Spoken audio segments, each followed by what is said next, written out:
I literally need to get this off my chest. I feel like I am going insane. My fiancée, Sarah, 28-year-old, and me, 34-year-old, have known each other for about 6 years, engaged for one. Our wedding is scheduled to take place in just 2 weeks, and I just witnessed something that is making me feel like I am making the biggest mistake in my life. Tonight, Sarah and I were taking a rare opportunity to relax at home. Sarah was in the kitchen making dinner while I was out back working on one of my projects. We live on acreage, and I am building a pagoda/fire pit in the backyard that we were planning on using this fall. Anyway, as you do when you're doing heavy labor, I get thirsty and come back to the house to get a drink where I see Sarah at the counter preparing dinner and talking on speakerphone. I recognize the voice instantly as my brother-in-law, Marty. Now, this is where my brain gets totally twisted. Marty asks Sarah where her sister Evelyn is as he's been trying to get in contact with her, and she's not answering texts, and I hear Sarah say to him, "She just left here. She should be home in a half hour or so." It should be noted that Evelyn is Marty's wife of 5 years. I have to admit that I didn't immediately register what she had just said, because I went into the kitchen and grabbed a glass and asked Sarah, "What was that all about?" And she responds with, "Marty was looking for Evie." I see her texting and I ask her, "What are you doing?" And she says, "I'm texting Evie that Marty was looking for her." Anyway, I pour myself a drink, sit down, have a sip, and then finally my brain starts to work. First off, I heard Sarah tell Marty that Evelyn was here. Evelyn was not here, and the last time we saw her was yesterday when she came over to work on some last-minute wedding decoration stuff with Sarah. Secondly, why is she texting Evelyn and expecting a response when I distinctly heard Marty that Evelyn wasn't answering her texts? Lastly, why the hell would she tell Marty that Evelyn should be back in 30 minutes unless she either knows where she is, then why did she lie? Or she is, right now in front of me, texting her to tell her to get her but home quickly.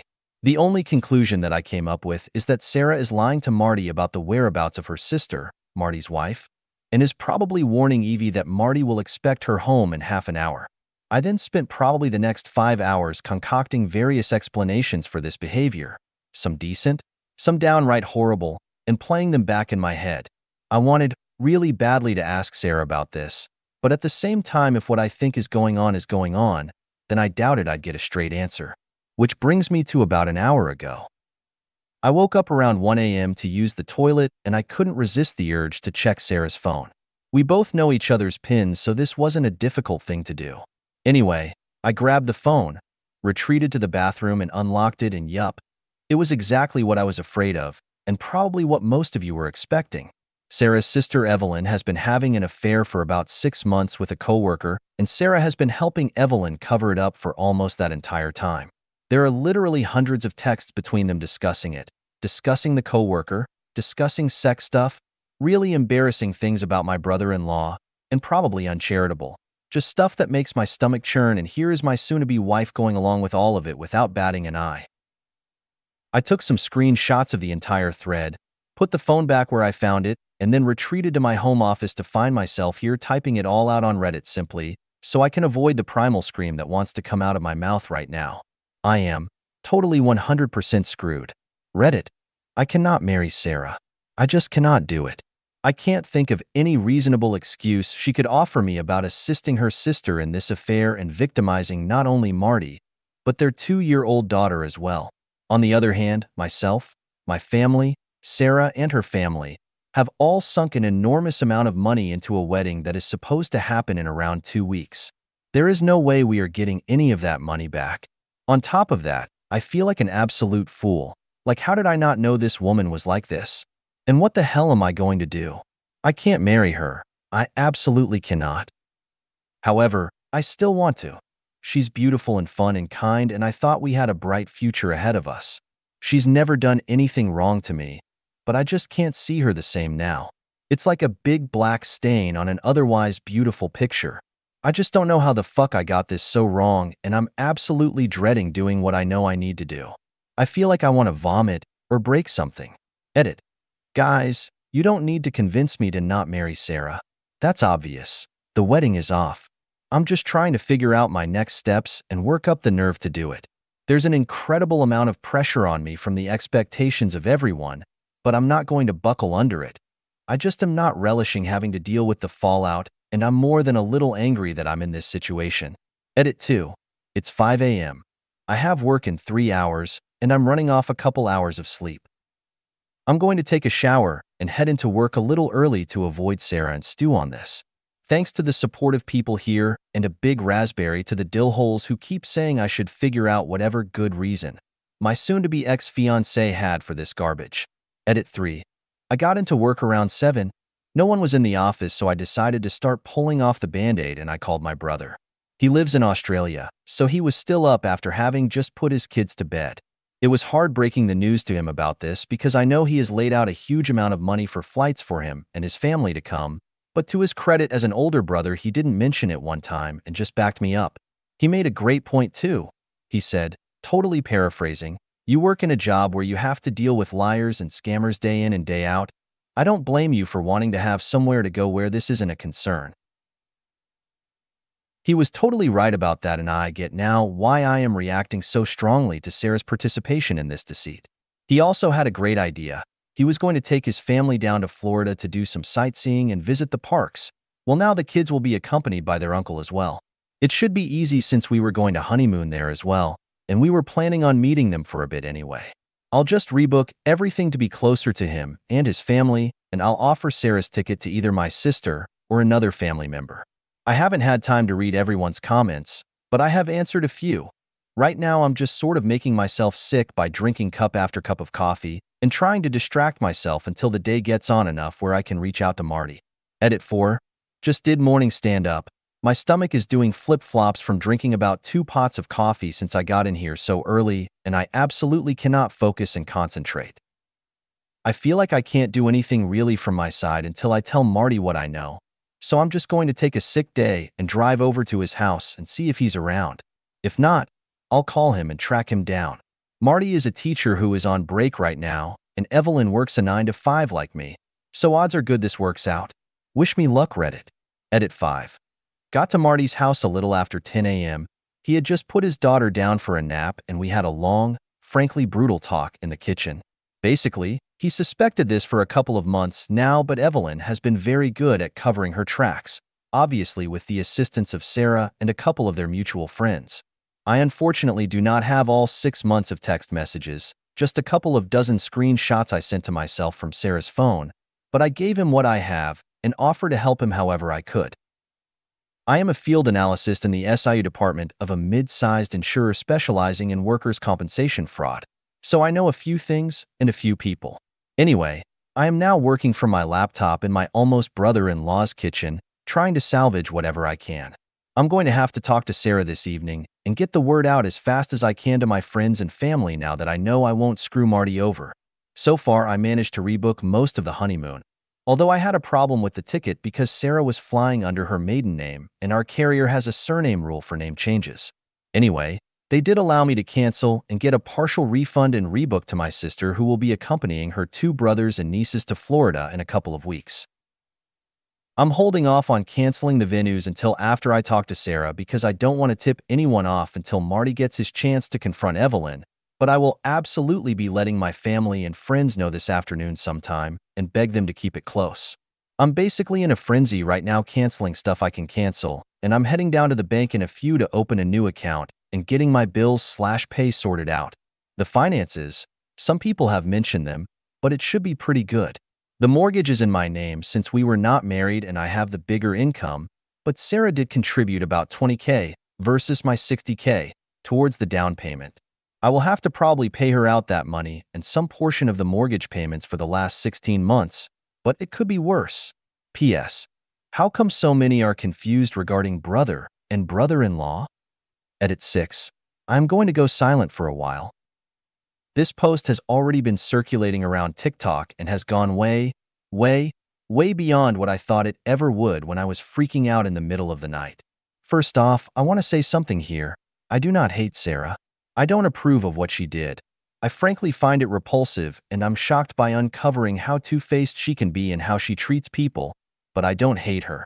I am just incredibly sad about everything, and the "I'm screwed" part of my post is really the short time frame I have to work under. Basically, our relationship is in a state where I cannot get married to her, but we're supposed to get married in 2 weeks. Maybe if we had 2 months, or better yet, a year or so to work through this, my approach might be vastly different. But I don't have that luxury. I have to move now. There's just no way I can enter into marriage with the state our relationship is in now, so I'm not going to. End of discussion, guys. Anyway, I will report back later tonight with how everything today went. Hopefully, it will be less traumatic than I'm anticipating. Edit 7. I have no idea how long a Reddit post can be, as I've never written such a long one before in my life. So I hope that this goes through. It's about 8:30 p.m. right now, and I'm writing this from my buddy's house. His name is Mark, and a former coworker of mine that is also in the same field of work. As I mentioned in a previous update, I work as a field analyst in the SIU department of a decent-sized insurance carrier. For people who don't know what that is, I'm basically a private detective. My job is to investigate what we think might be fraudulent claims in regards to workers' compensation.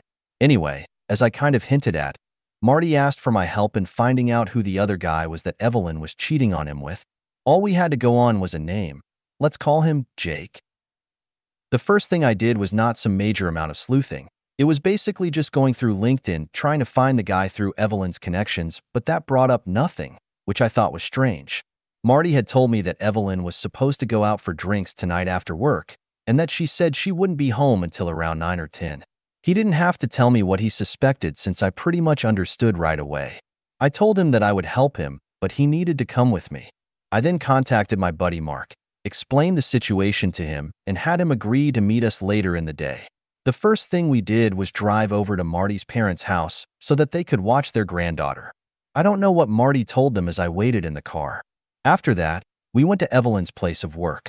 It's one of those large commercial strip mall-type centers with all of these nondescript offices in a row and a large, non-gated car park. We drove around until we found Evelyn's car, and then I had Marty unlock it with the second set of keys. I then gave Marty a voice-activated recorder and a GPS tracker to place in the car. Once done with that, we left, parked a bit down the street, and waited for my friend to arrive, and for Evelyn to leave the business. Mark shows up about 20 minutes later, hops in the car with us, and around an hour after that, Evelyn comes out of her office with two of her girlfriends and a tall, younger-looking man with sandy blonde hair. They are obviously holding hands, and I'm like, damn, Evelyn, you're making it easy for me. I take a couple of pictures from the car and then wait for Evelyn to leave in hers, and I start tracking her. At first I thought she might go right to a hotel or something, but she didn't. Instead, she drove to a reasonably nice bar and grill in a nice section of town and parked on the street. I drove by her as she was getting out of her car and entering the establishment, and then found my own parking spot and went over the plan. First, we sent Mark in, since no one knew him. He had basically two jobs. First, try to get any compromising pictures he could of Evelyn and Jake, and second, to be my alibi. Marty and I waited in the car for around 20 minutes until I got the first in the series of text messages from Mark. They were pictures of Evelyn and Jake making out in front of their two female co-workers. Marty's suspicions right, they were helping Evelyn hide the affair from him. He was obviously very upset and angry. Evidently, one of the co-workers is married, and as a couple they are good friends with Marty and Evelyn, both of them having toddlers around the same age.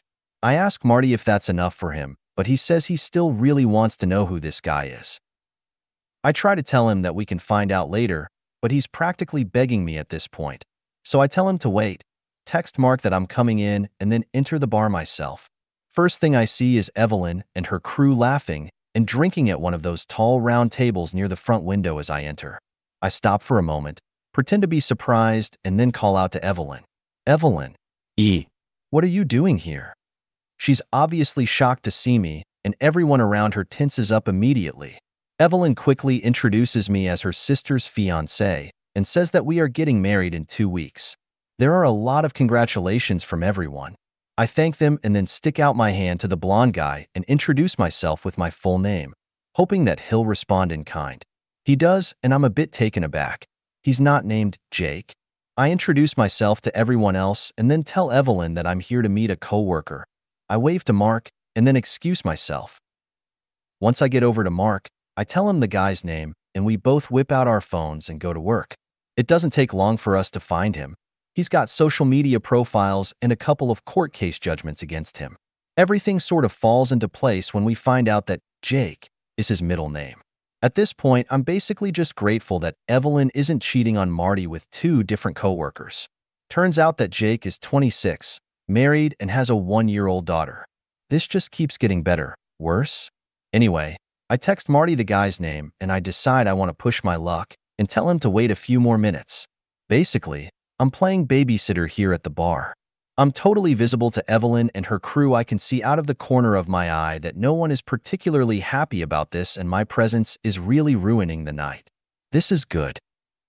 I let this go on for about 10 minutes and then tell Marty to text Evelyn that he's spending the night at his parents' house with their daughter.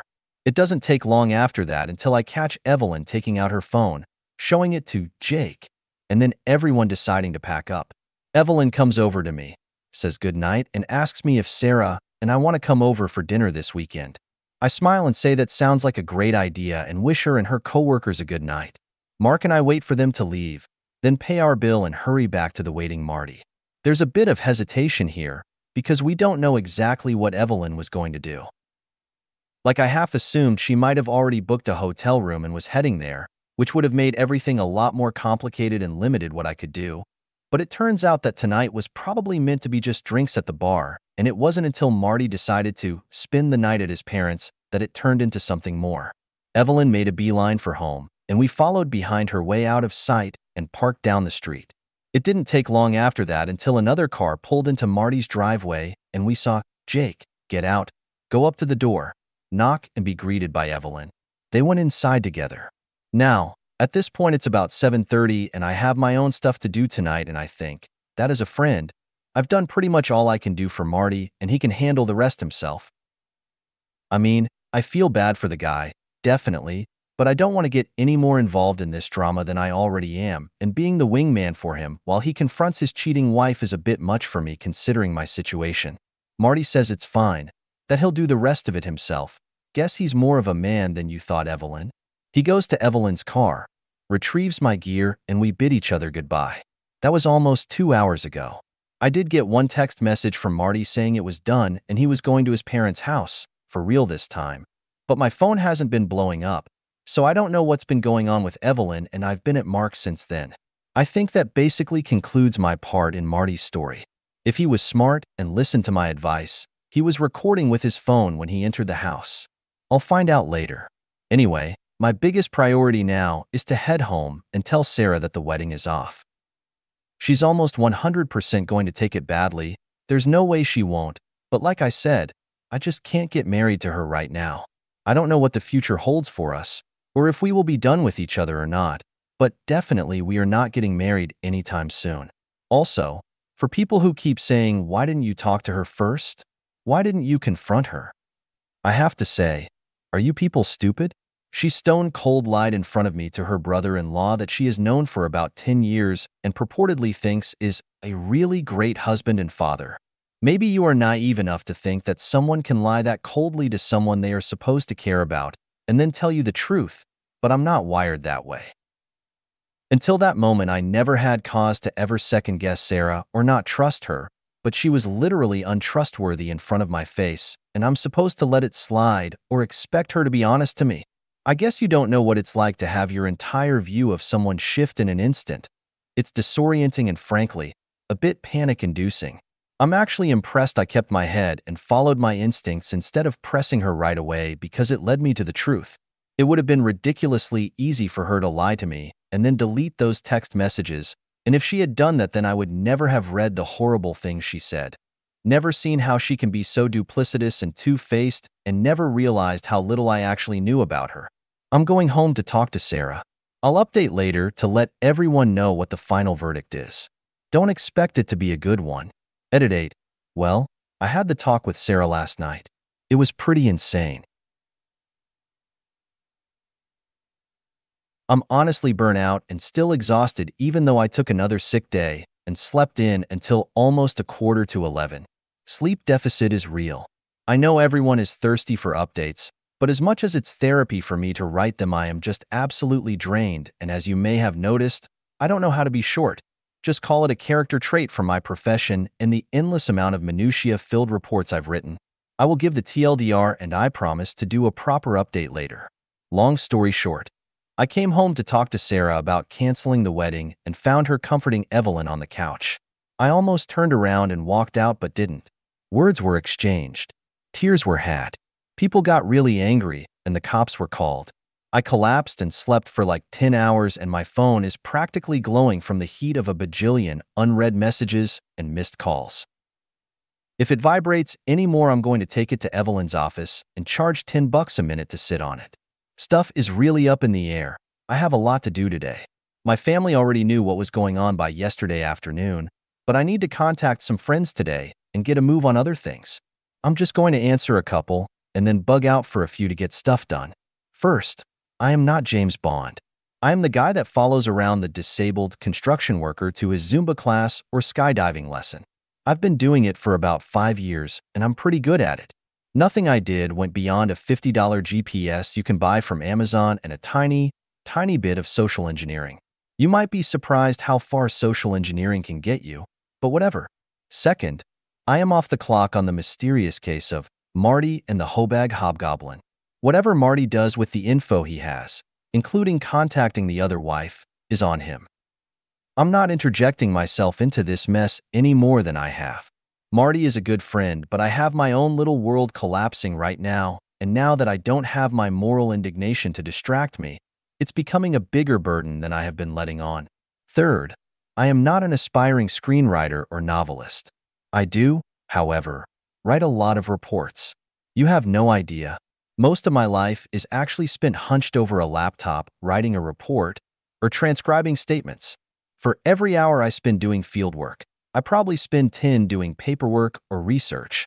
Fourth, you are right that I was wrong to leave Marty to go it alone. I didn't have any fear, not even an iota, that Marty would do anything stupid, but I didn't properly take into the account the risk to him. That's a personal failing of mine. It's not that I don't care. I just tend to estimate that other people handle things like I do, and hence, Marty was doing something that I would do, so I didn't question it like I should have. I know this is a problem of mine and I'm working on it, but I am also not in the best place emotionally, so my EQ was low in the situation. Last, people saying you don't know the whole situation. What if Marty was an abuser? Yada, yada, yada. No, buddy, you don't know the whole situation. Ido. I read 6 months of text messages. I know why Evelyn did what she did. I know how she feels about Marty. I know how my ex-fiancé played along with this. I'm just not sharing it because it's vile, but I know, and it played a big part in how I have acted in the last day and a half.